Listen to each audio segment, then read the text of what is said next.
Herkese merhaba arkadaşlar, kanalımıza hoş geldiniz. Mert Ramazan Demir ve Afra Saraçoğlu bu hafta magazin dünyasında zirvede yerleşti. Ünlü oyuncular Mert Ramazan Demir ve Afra Saraçoğlu bu hafta sosyal medyada magazin dünyasının en çok konuşulan isimleri oldu. Peki ikilinin bu kadar popüler kılan ne? İşte detaylar. Bu hafta ünlü oyuncu Mert Ramazan Demir, Afra Saraçoğlu sosyal medyada en çok konuşulan, tartışılan isimler arasında zirvede yerleşti.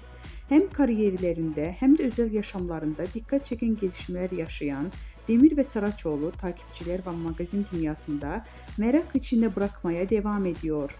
Mert Ramazan Demir son dönemdeki projeleriyle adından sıkça söz ettiriyor.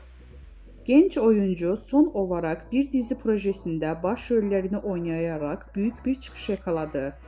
Hakkında çıkan dedikodular ve özel hayatına dair sorular ise Demir'in sosyal medyada yoğun bir şekilde konuşulmasına neden oldu. Öyle ki Demir'in hem sahnede performansı hem de gizemli özel hayatı hayranları tarafından büyük bir ilgiyle takip ediliyor.